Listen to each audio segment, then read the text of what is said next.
오늘 우리가 읽은 말씀은 앞선 신명기 5장에 주어진 그 10계명에 대한 구체적인 지침들입니다. 언뜻 보면은 이 지침들은 여러 가지가 반복돼서 나열되어 있는 것 뿐이지 않나 이렇게 보이지만 그 안에는 인간에 대한 사랑, 그리고 하나님 앞에서의 영적인 순결, 이런 것들을 같은 주제로 삼고 있습니다. 먼저 1절에서부터 4절의 말씀을 저희가 함께 같이 다시 읽기를 원하는데 함께 한 목소리로 읽겠습니다. 시작. 내 형제의 소나 양이 길 잃은 것을 보거든 못 본 채 하지 말고 너는 반드시 그것들을 끌어다가 내 형제에게 돌릴 것이요 내 형제가 내게서 멀거나 또는 내가 그것을 알지 못하거든 그 짐승을 내 집으로 끌고 가서 내 형제가 찾기까지 내게 두었다가 그에게 돌려줄지니 낙이라도 그리하고 의복이라도 그리하고 형제가 잃어버린 어떤 것이든지 내가 얻거든 다 그리하고 못 본 채 하지 말 것이며 내 형제의 낙이나 소가 길에 넘어진 것을 보거든 못 본 채 하지 말고 너는 반드시 형제를 도와 그것들을 일으킬지니라. 우리가 지금 읽은 이 말씀에 반복되는 단어들이 있죠. 내 형제가, 내 형제, 계속해서 내 형제를 말하고 있고 못 본 채 하지 말고 라는 말도 계속 반복되고 있습니다. 또 마지막엔 반드시 뭐뭐 할지라, 반드시 돌려줘라, 이렇게 우리에게 지침을 주고 있습니다. 먼저 내 형제는 여기서 나의 친척이나 나의 친족, 그리고 가족에 국한된 것이 아니라 또 가까이 사는 이웃에게만 국한된 것이 아니라 모든 이스라엘을 다 품고 있습니다. 왜 우리가 그렇게 생각할 수 있냐면 2절에 내 형제가 내게서 멀거나 또는 내가 그를 알지 못하거든, 혹시 멀리 있는 사람이거나 알지 못하는 사람일지라도 인 것입니다. 그렇기 때문에 내 형제라는 것은 너가 속한 이스라엘 믿음의 공동체, 모든 사람들을 대상으로 하고 있습니다. 이스라엘 사람들은 많은 가축을 기르는 유목민입니다. 그래서 특히 이 가축들을 놓아서 기르는 방목을 하는 그런 사람들이기 때문에 때로는 이 가축들 중에 무리를 이탈하는 그런 가축들을 만나게 되는 것입니다. 그들이 길을 잃어버리면 바로 이러한 잃어버린 가축들을 내가 발견하고 얻게 되면, 보게 되면 그것을 반드시 못 본 채 하지 말고 돌려주도록 노력하라고 말하고 있는 것입니다. 그 잃은 것이 소나 낙이나 또 양이든지 그것이 생명이 있는 것이든지 아니면 의복, 생명 얻는 그런 물건이라 할지라도 그것이 어떤 것이 되든지 간에 그 이웃이 잃어버림으로 인해서 곤경을 당하고 또 손해를 보았다면 그것을 못 본 채 무관심하게 지나쳐버리지 말라고 이야기하는 것입니다. 여기서 못 본 채 하지 말라라는 말을 바꿔 얘기하면은 제발 관심 좀 가져라 라는 의미가 되기도 합니다. 우리는 이웃의 고통이나 어려움을 외면하거나 또 가볍게 지나쳐버리거나 그런 수준이 아니라 적극적으로 그 이웃을 향해서 나의 마음을 열어서 관심을 가지고 그 일에 반응해야 한다는 것입니다. 후에 야고보는 이렇게 야고보 4장에서 말하고 있는데 선을 행할 줄 알고도 행치 아니하면 곧 죄라고 그렇게 말하고 있습니다. 그러니 우리가 그 죄를 짓지 말라고 신명기 기자는 말하고 있는데, 특별히 그것이 물건을 잃어버린 습득자는 그 물건을 원주인에게 돌려주기 위해서 노력을 많이 해야 한다는 것입니다. 유대 전승에 의하면 이 물건을 얻게 된 사람은 많은 사람들이 모여있는 공공장소에 가서 그 물건을 내가 갖고 있습니다, 내가 갖고 있다는 사실을 크게 서너 차례 외침으로 인해서 많은 사람들에게 알리는 일을 했어야 했습니다. 그래서 그것을 듣고 원주인이 나타나면 당연히 돌려주지만 아무리 내가 찾아주려고 애써도 원주인이 나타나지 않으면 그때 당시 사회법상은 그냥 그 취한 사람이 가질 수 있습니다. 하지만 대부분의 사람들은 그 물건을 가난한 사람들에게 나눠주었다고 합니다. 이러한 잃어버린 물건들을 찾아주는 것, 그것에 우리가 마음을 가볍게 여기지 말라는 거죠. 우리 주일날을 지나고 나면 곳곳에 잃어버린 물건들이 참 많이 발견됩니다. 그것은 정말 작은 것에서부터 어떤 거는 중요한 것까지 참 많이 잃어버리고도 전혀 찾지 않는 주인들을 보면은 안타까운 마음이 듭니다. 너무 풍족해서일까요? 그런데 그 잃어버린 물건이 내 자식이라면, 그죠? 내가 정말 소중하게 여기는 것이라면 반드시 찾아야 되는 것 아닙니까? 그리고 그것을 찾도록 우리가 같이 도와줘야 되는 거 아닙니까? 그런 마음들을 모든 사람들이 품으라고, 반드시라고 성경은 말하고 있습니다. 이렇게 모세의 법전은 단순히 윤리적이고 도덕적인 차원의 문제까지도 그 성문법으로 딱 명시하고 있어서 얼마나 우리가 이방 사람들과는 달리 하나님 앞에서 정결하고 성화된 삶을 살아야 하는지를 분명히 드러내주고 있습니다. 그런데 이것은 우리가 그냥 지켜야 할 규례이기 때문에, 법이기 때문에 뭐뭐 해야 되는 것만은 아닙니다. 그 해야 하는 그 동기가 그 잃어버린 사람이 얼마나 속상할까, 안 된 마음의 그 동정에서부터도 시작할 수 있지만 가장 중요한 것은 사랑이라는 것입니다. 그를 사랑하는 그 마음이 그를 도울 수 있는 마음으로 연결되는 것입니다. 그것이 구체적으로 표현된 것입니다. 출애굽기에서는 모세가 원수나 미워하는 자의 어려움까지도 돌보아주라고 가르칩니다. 원수나 미워하는 자까지도. 그런데 내 이웃, 나의 공동체 안에 있는 사람들을 돕는 것은 너무도 합당한 것이죠. 왜냐하면은 그 공동체는 하나님의 사랑을 그대로 다 동일하게 받은 그런 공동체이기 때문입니다. 한 사람 한 사람이기 때문입니다.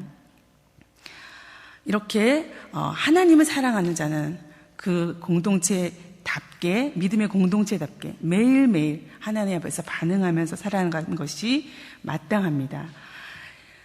나는 내가 어려움 당할 때 이웃의 도움을 구하지 않습니까? 누가 좀 도와줬으면, 누가 좀 내 마음을 알아줬으면, 그런 마음이 들 때가 사실 많이 있습니다. 싫어 괜찮아, 난 혼자도 괜찮아 라고 얘기하는 것 같지만 마음속에서 정말 누군가가 따뜻한 말 한마디 해주면 얼마나 힘이 됩니까?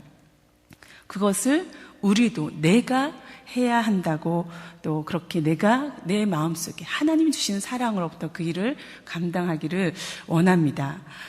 저는 가끔 우리 성도들 중에 어려운 일들을 만난 분들을 보면은 어떻게 그를 위로해야 될지, 어떻게 격려해야 될지 참 어려울 때가 많은데, 가끔 제 눈에 띄는 것이 보이지 않게 가서 그 고통 가운데 있는 사람들을 돕는 손길을 발견하게 됩니다. 찾게 됩니다.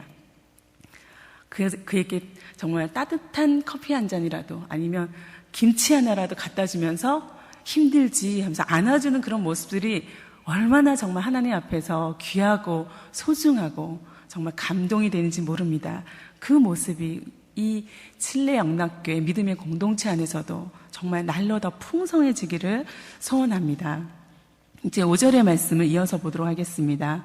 5절의 말씀은 여자는 남자의 의복을 입지 말 것이고 남자는 여자의 의복을 입지 말라고 되어 있습니다.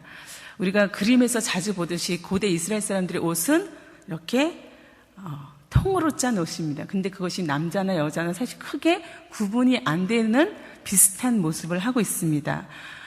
그런데 그것을 이렇게 바꿔 입는 것을 하지 말라고 그렇게 성경은 이야기하고 있습니다. 이것은 그냥 옷을 입는 방법이나 모양에 대한 것이 아니죠. 그것은 남자와 여자가 하나님 앞에서 구별되게 창조되었으니 구별된 삶을 살라는, 또 경건한 삶을 살라는 의미입니다. 이것은 하나님이 우리를 만드신 그 창조 원리에 당연히 순응하는 것이면서 동시에 방종이나 타락에 빠지지 않도록 하는 그런 장치인 것입니다. 이것은 우리가 인간을 향한 하나님의 창조 질서에 순응한 것이면서 또다시 하나님 우리에게 자연을 향한 하나님 앞에 그 창조 질서에 순응하는 것도 6절, 7절에서 이어서 말씀해주고 있습니다. 6절, 7절에 보면은 어미새와 새끼새를 같이 아울러 취하지 말라라고 되어 있습니다. 비록 자연은 하나님이 우리에게 주신 선물이고 그것이 우리에게 관리를 하나님이 부탁한, 그리고 우리가 그것을 다스릴 수 있도록 해준 그런 대상이지만 또한 하나님의 그 사랑과 긍휼을 그대로 흘려보내야 되는 또 다른 대상이 되는 것입니다. 우리가 받은 은혜를 이 자연에게도 베풀어야 하는 것입니다. 그래서 어미와 자식이, 그 어미새와 자식새가 함께 있을 때 동시에 취함으로 그 모든 생명을 멸절시키거나 또 종족이 번성할 수 있는 모든 기회를 없애버리는 그런 인간 중심적이고 욕심에 가득한 그런 행동을 하지 말라고 말씀하고 있습니다. 아침에 저는 이 교회에서 너무도 좋은 소리를 들으면서 일어납니다. 이 교회 안에서 얼마나 예쁜 새들이 짹짹거리는지 아세요? 예, 찍찍찍 아침부터 막 노래를 부르면서 그렇게 이 교회를 이렇게 새들이 도는 것을 보면은 참 아름답다. 이 소리가 참 귀하다라는 생각으로 듭니다. 또 우리 교회 안에 여기저기에 심겨진 그 예쁜 꽃들이 얼마나 우리를 풍요롭게 하는지 모릅니다. 그런데 그것들은 돌보지 않으면, 관리해주지 않으면 도무지 홀로 살 수 없는 그런 또 자연들인 것입니다. 하나님은 그 자연에게 하나님의 천지를 창조하신 그 원리대로 그들을 잘 관리하고 내 욕심대로 마음대로 그렇게 사용하지 말라고 이야기하고 있습니다.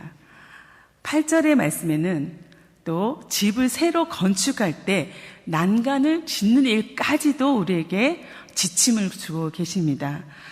이스라엘 집은 어떻게 생겼는지 많이 보셨죠?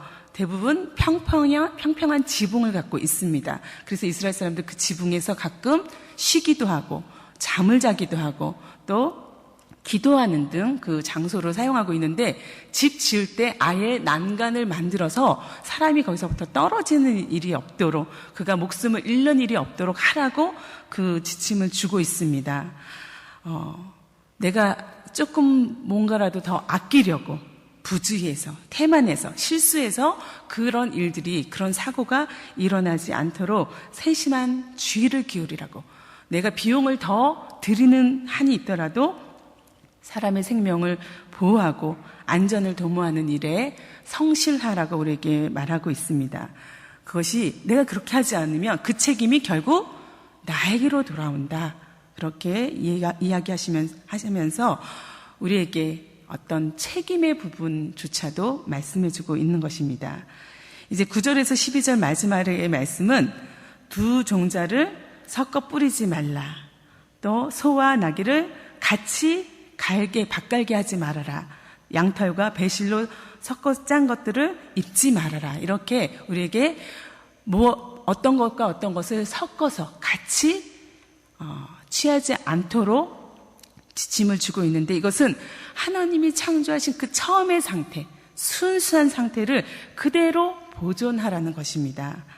그것은 결국 이스라엘이 가나안 땅에 살면서 가나안이 섬기는 그 많은 신들과 가나안이 따르는 그 삶의 원칙을 따라서 섞어서 그 혼탁한 영적인 상태를 만들지 말라는 그 말씀을 주기 위한 내용입니다.